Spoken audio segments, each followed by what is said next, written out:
तो जरा trading calls भी ले लेते हैं उनकी। तो गुरलीन, आपसे शुरू करें, आपके जरा आज के ट्रेडिंग कॉल्स आप बताएंगे। तो आज के लिए जो मेरे ट्रेडिंग कॉल्स रहेंगे वो तीनों बाय साइड पर रहेंगे। जो सबसे पहला है वो होगा प्राज इंडस्ट्रीज, जिसमें स्टॉप लॉस होगा 418 रुपीज का और टारगेट रहेगा 460 रुपीज का। दूसरा होगा BEL, जिसमें भी बाय कॉल है, जिसमें कि स्टॉप लॉस रहेगा 99 रुपीज का और टारगेट रहेगा 112 का।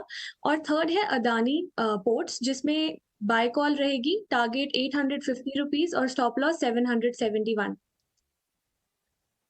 ये तीनों कॉल्स और तीनों की तीन खरीदारी की। अडानी पोर्ट्स 850 की टारगेट्स, BEL और साथ ही Praj industries. In fact Praj industries इस हफ्ते में दूसरी बार हमारे टेक्निकल एक्सपर्ट्स के रेडार पर आए। स्टॉक पर भी फोकस करेंगे और हमारी खास पेशकश जब हमने दिवाली की उसमें भी प्राज इंडस्ट्रीज हमारे एक्सपर्ट्स के साथ शाम को प्राज इंडस्ट्रीज के नंबर भी आ चुके हैं। हालांकि मार्केट आवर्स के बिल्कुल क्लोजिंग के समय पे आए थे, नंबर्स ठीक थे और उसके बाद से करीब 1-1.5% शायद कल क्लोज भी ऊपर ही हुआ है। तो एक बार आज जो ट्रेडिंग कॉल है पोस्ट नंबर्स के बाद का रिएक्शन होगा। तो एक रिजल्ट रिएक्शन यहाँ पर नजर आ सकता है, पॉजिटिव नंबर्स आते हुए दिखे जिसका एक इम्पैक्ट दिखने की यहाँ पर अनुमान। कुछ गुड आपकी तरफ से बताएं, आपके कॉल्स कौन से होंगे आज के लिए? जी हाँ, मेरे भी दो कॉल्स हैं और दोनों बाय साइड पे ही हैं। पहला एक कॉल है प्लस एन अपडेट भी कह सकते हैं, करूर वैश्य बैंक। ये बैंक मैंने कुछ समय पहले डिस्कस किया था, I think about 2 weeks ago, 95 के टारगेट्स के लिए। स्टॉक एक अच्छे खासे पॉजिटिव ट्रेंड में ट्रेड तो कर ही रहा था, लेकिन कल एक अच्छा खासा ब्रेकआउट आया है इसमें और उस टारगेट के बहुत करीब आ गया है, तो मैं इसको जरा सा अपग्रेड कर दूंगा। करूर वैश्य बैंक अब भी आप होल्ड कर सकते हैं, फ्रेश एंट्री भी ले सकते हैं फॉर अ टारगेट ऑफ 100। यहाँ पे आपका स्टॉप लॉस जो है ये 87 का रहेगा। जो मेरा दूसरा कॉल है, this is also an update, something that we've been discussing quite extensively. This Kalyan Jewellers, बिल्कुल अजय ने हमारे रेडार पे डाला था इसे, and the stock has been performing rather well. यहाँ पे अगर आप एग्जिस्टिंग पोजीशन होल्ड करते हैं तब डेफिनेटली बने रहिए, और अगर आप फ्रेश एंट्री लेना चाहें तो 115 के टारगेट के लिए लीजिए। यहाँ पे आपका स्टॉप लॉस जो है ये 102 के लेवल्स पे आएगा। बिल्कुल, आपको 3 शगुन के स्टॉक्स डिस्कस किए थे, कल्याण ज्वेलर्स, अनंतराज इंडस्ट्रीज और HBL, तीनों 100 रुपए वाले। आइए देखते हैं कहाँ पे हैं।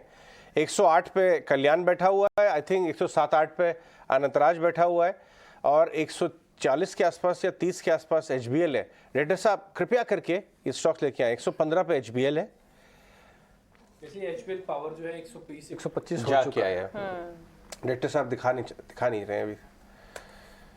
ये देखिए तीनों में कल्याण हो रहा है और आज अनंतराज में और कल्याण होगा। जो रिजल्ट्स आए कल शाम को देखे आपने? जी बिल्कुल, अनंतराज के नंबर्स आते कल देखे आपने और आज सुबह आज इसमें कल्याण होगा। और नतीजों से पहले भी अनंतराज आपने एक बार डिस्कस भी किया था। तीनों ही किए थे, वही तो मैं कह रहा हूँ कि तीनों हमने 100 रुपए वाले शगुन वाले स्टॉक्स किए थे। कल्याण ज्वेलर्स को लेकर दुविधा आपकी यही थी कि 100 के पार अभी कब जाएगा, अब पार हुआ है।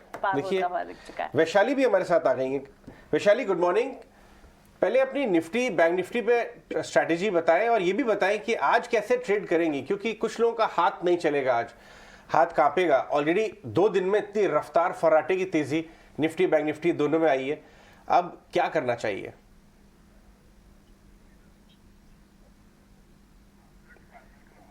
वैशाली अपना माइक अनम्यूट करें। Am I audible now? हाँ जी, बिल्कुल बिल्कुल सुनाई दे रही है। Okay. So good morning everyone.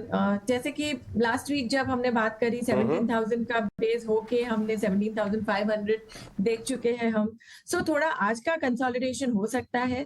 Buying के लिए अभी भी व्यू पॉजिटिव ही रहेगा, बट आई थिंक थोड़ा कंसोलिडेशन आने के बाद सो मे बी टुवर्ड्स 17,400 एक अच्छी बाइंग स्ट्रेटेजी हो सकती है, बिकॉज आगे के टारगेट 17,700 प्रोजेक्टेड है। और उसी अनुसार इवन बैंक निफ्टी कल हमने देखा 40,500 पे थोड़ा सा रेजिस्टेंस आया था, तो हम थोड़ा वेट करेंगे may be towards 39,800 to 40,000 levels for a target of 4150 500। और ट्रेडिंग आइडियाज कौन सी होंगी आपकी? नई बाइंग अपॉर्चुनिटी इंश्योरेंस स्टॉक्स पे लग रही है। कल हमने जैसे देखा कि एक पिकअप आ रहा है HDFC life, SBI life, so I would be looking at HDFC life with a stop loss of 515 for a target of 555 to 560। ये एक ट्रेडिंग टारगेट रहेगा। दूसरा है Apollo hospital. So Apollo hospital also is showing some pickup for फिलहाल एक 4360 पे close आया है। सो 4250 के स्टॉप लॉस के साथ 40 4500 का ट्रेडिंग टारगेट रहेगा। एंड मिड कैप में केपीआई ग्रीन, उसमें कल हमने देखा कि अच्छा सा वॉल्यूम हुआ है, मोमेंटम आ रहा है और overall the trend is very positive. So KPI Green एक बाइंग स्ट्रेटेजी बन सकती है as a positional trade. So that is 852 फिलहाल आई थिंक 900 का क्लोज आया था। सो 850 के स्टॉप लॉस के साथ 1050 के टारगेट के लिए this will be a positional trade. ठीक है, 910 के लेवल्स के आसपास ये क्लोज हुआ है और 1000 प्लस के टारगेट्स यहाँ पर वैशाली एक्सपेक्ट करके चल रही है। अपोलो हॉस्पिटल भी डे हाई पर कल क्लोज हुआ है। आज भी अच्छी तेजी के बीच बाइंग की कॉल और लाइफ इंश्योरेंस प्लेस पर भी कन्विक्शन यहाँ पर वैशाली की तरफ से बनता हुआ।